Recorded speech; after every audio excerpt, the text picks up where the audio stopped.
Hi, everybody. Welcome back. Day 2 of remote learning, computer school, whatever you want to call it. Today we're going to begin to get back into some of the chemistry. Wait, what?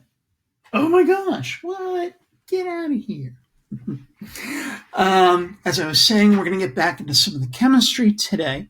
When we left off a few weeks ago, I'd begun talking about chemical reactions. Okay. Hey, get out of there. Get out of there. Seriously, go look at your book, please. Okay, so we were talking about chemical reactions, things like this, okay? When I'm mousing over, and this is a reaction between sodium, Na, sodium metal, and copper chloride, CuCl2, okay? And that's a chemical equation. And if you remember, we left off working on balancing chemical equations. You may remember that matter can't be created or destroyed. It can only change forms. And for that reason, and that applies anywhere in the universe, as far as we know. So for that reason, when you write out a chemical equation like this for a reaction, it has to be balanced. Okay. Now today I'm not going to have you balance equations. Rather, I want you to understand what's called the activity series, which is this list of elements here. Okay. As it turns out, some elements are more reactive than others. Some elements are more active than others. And that's what this list is about. Okay.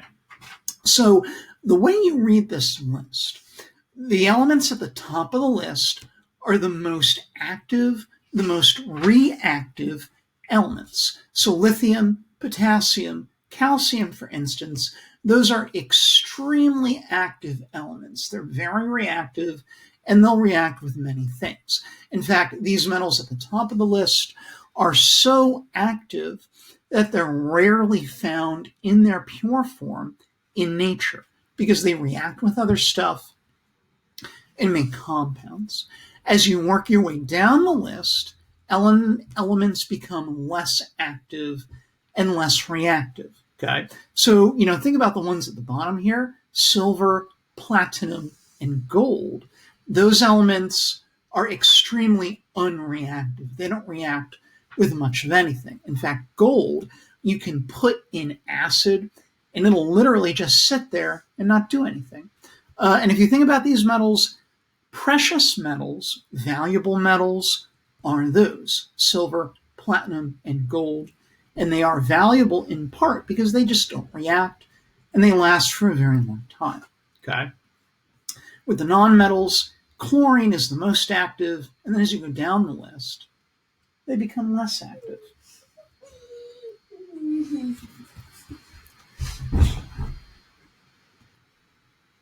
Okay. The other one was really long. Excuse me. Okay, where were we? Activity series. So there it is.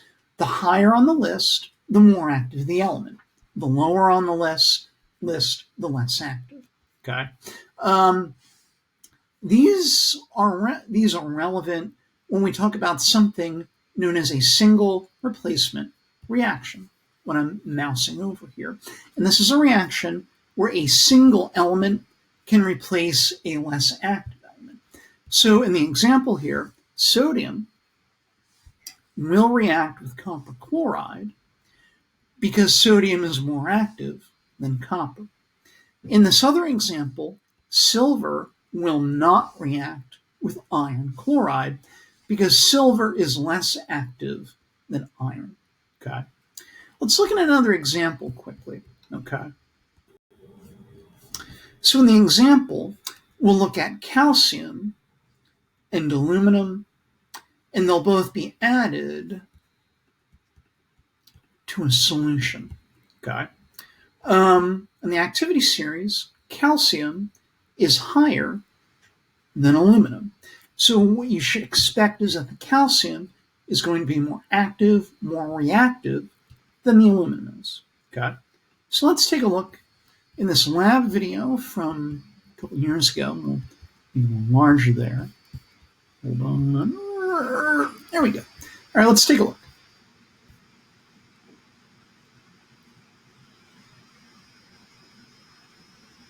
So this is calcium and hydrochloric acid. You actually did this earlier in the year.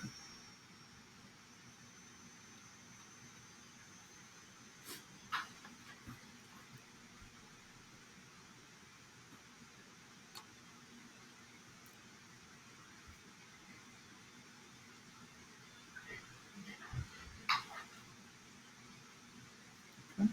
So pretty active. Okay? Test tube gets very hot. Now let's look at the aluminum. Here's aluminum and hydrochloric acid.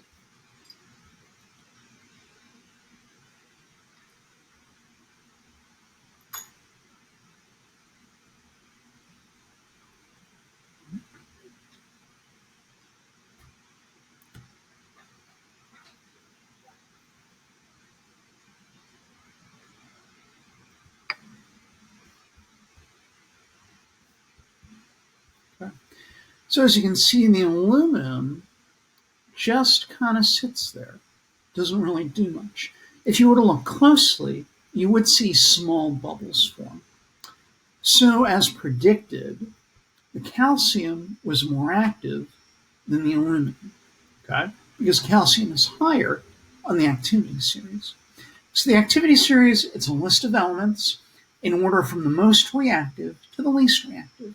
Now, one of the places where this is relevant, if you have two elements together, let's say you have iron and perhaps zinc or aluminum in the same setup as part of the same equipment or machinery, the more active metal will actually corrode first before the less active metal. Okay, where might this be relevant?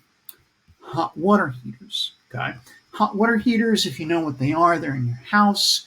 They heat your water, and typically they last anywhere from 7 to 15 years on average. They would last a lot less longer than that. They would wear out much more quickly if not for the activity series and how that's taken advantage of in the design of a hot water heater. Okay, so what you're going to do here in classroom as part of the assignment today, you're going to access and read this article, okay, from a warranty company, and it tells you all about hot water heaters. Once you've done that, you're then going to open the Google Doc and answer the questions. Okay, so do your best with that. And if you have questions, email me and let me know. All right, thanks everybody. Take care.